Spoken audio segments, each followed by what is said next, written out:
3월 17일 수요일 말씀 묵상 시작하겠습니다. 안녕하십니까? 좋은 우리교회 한승환 목사입니다. 오늘 우리가 함께 나눌 본문은 누가복음 19장 1절부터 10절까지입니다. 오늘 본문은 잘 알려진 삭개오에 관한 본문입니다. 예수님께서 여리고를 지나가실 때 부자이며 세리장이었던 삭개오란 사람이 그곳에 있었습니다. 당시 세리는 로마를 대신해 세금을 걷는 자들이었죠.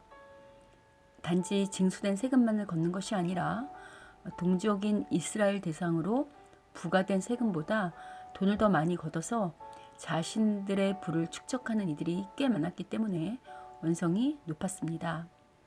물론 모든 세리가 다 불의한 방법으로 부를 쌓거나 착복하지는 않았을 것입니다. 오늘 본문에 등장하는 삭개오 역시 부자인 동시에 세리이지만 그가 불의한 사람이라는 단서를 제공하지는 않습니다.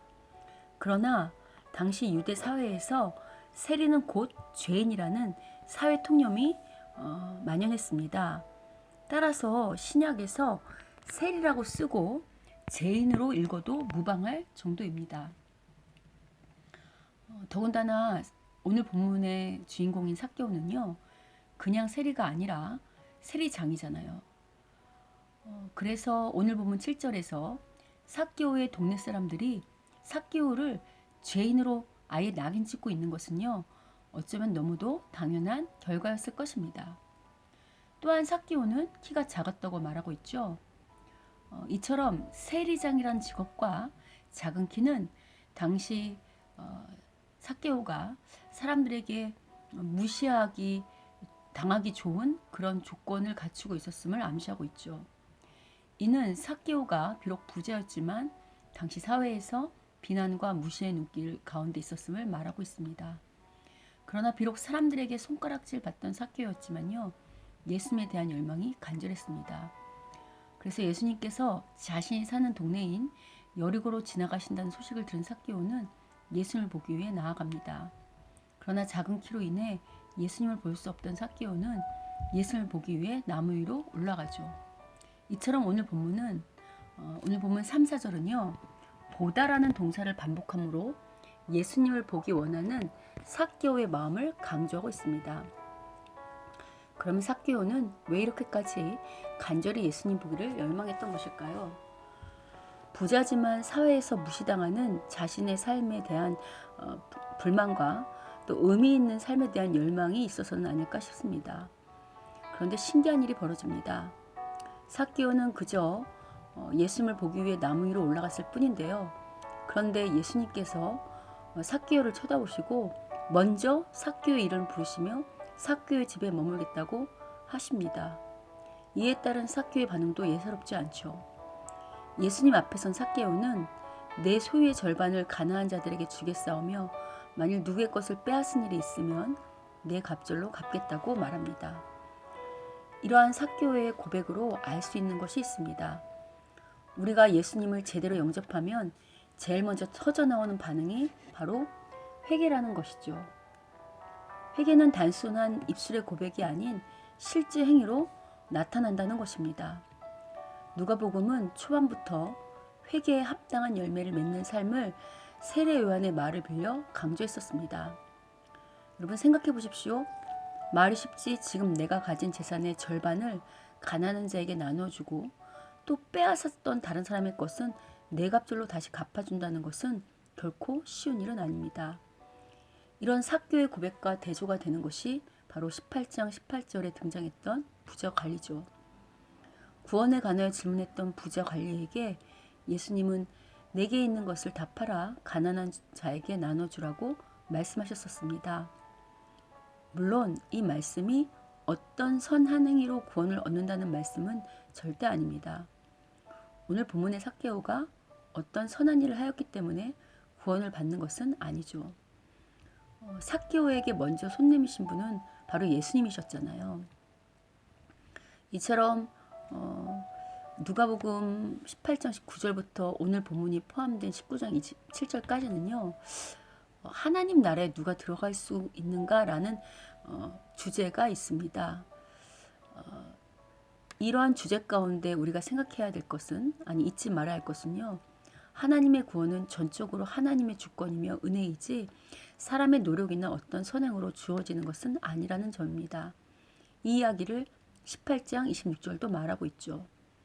누가 구원을 얻을 수 있냐는 질문에 예수님께서는 무릇 사람이 할 수 없는 것을 하나님은 하실 수 있다고 말씀하시므로 구원이 전적인 하나님의 주권임을 말하고 있습니다. 그러나 구원받은 자가 어떤 반응을 보이는지에 대해서 18장부터 말하고 있는데요.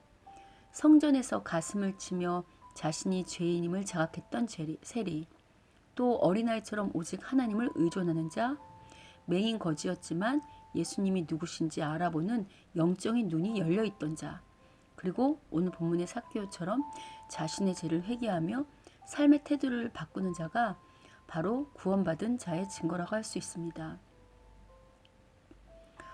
이처럼 구원의 주권이 하나님께 있기 때문에요. 내가 구원받았는지 안 받았는지, 혹은 내 옆 사람이 구원받았는지 아닌지에 대하여 우리가 100% 단언할 수는 없을 것입니다. 그러나 구원받은 자라면 당연히 드러나야 하는 반응이 바로 반응으로 구원에 대하여 가늠할 수 있죠. 앞서 언급한 것처럼 구원받은 자라고 한다면요, 오늘 본문의 삭개오처럼 예수님 보기를 소망하며 성경의 말씀대로 살려는 실제 몸부림이 우리에게 있다는 것입니다. 구원이 하나님께 있다는 것, 그것이 나의 노력과 선행으로 있지 않다는 것은 오늘 우리와 같은 소시민에게는 참으로 복된 소식이 아닐 수 없습니다. 솔직히 이 사회 속에 살아가면서 갑의 위치에 있는 사람보다 오늘 등장했던 삭개오처럼 부자라 할지라도 마음이 공허하고 또 삶에 대한 진정한 의미를 찾지 못해서 헤매는 사람들, 또 가슴을 치며 나는 죄인이라고 했던 세리나 과부나 또 맹인 거지와 같은 그러한 처지에 있는 사람들이 많이 있잖아요. 그런데 참 감사하게도 우리의 구원의 조건이 우리의 어떤 내가 갖고 있는 신분의 자격이나 우리 행위에 있지 않고 하나님의 은혜요, 하나님의 주권에 있다는 것은 참으로 감사한 일이 아닐 수 없습니다. 그리고 이를 아는 사람들은, 이 구원의 은혜를 받은 사람들은 그래서 감격하며 하나님 앞에 오늘 본문의 삭개오처럼 결단하고 살게 된다는 거죠. 그런데 문제는 처음에는 이 구원의 은혜에 감사해서 하나님 앞에 정말 말씀으로 살겠다는 열망과 또 그렇게 살지 못하는 애통함이 공존하고 있지만요. 문제는 어느덧 신앙생활에 익숙해지다 보면 우리도 모르게 하나님에 대한 열망과 삶에 대한 결단이 약해질 수 있다는 것입니다. 혹 우리 안에 삭개오처럼 예수님에 대한 열망은 있는지, 아니 열망은 간절하지만 실제 삶에 대한 결단은 약화되고 있진 않은지 돌아보는 오늘이었으면 좋겠습니다. 구원받은 것에 대한 감사와 감격이 일시적이지 않길 바랍니다.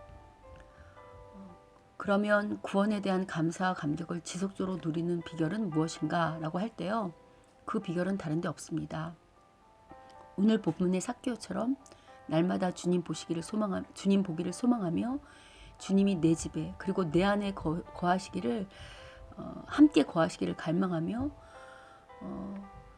함께 거하실 수 있도록 말씀대로 결단하는 태도가 날마다 필요한 것이죠. 이러한 열망과 결단이 내 안에 늘 존재한다는 것, 내 삶에 늘 존재한다는 것이 바로 우리가 하나님의 은혜로 구원받은 자라는 증거가 될 것입니다.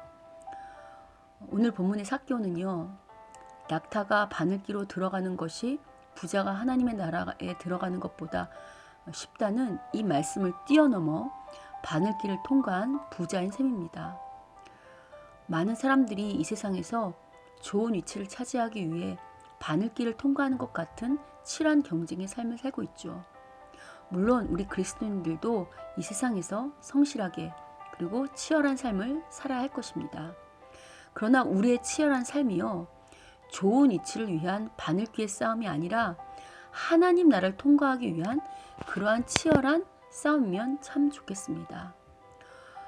오늘 우리가 싸우는 이 치열함이 정말 하나님의 구원에 감격하는, 그래서 삭개오처럼 정말 그 바늘길을 통과하는 그런 믿음의 결단이 있는 그런 하루가 되시기를, 그런 치열함이 있는 하루가 되시기를 주님의 이름으로 축원합니다.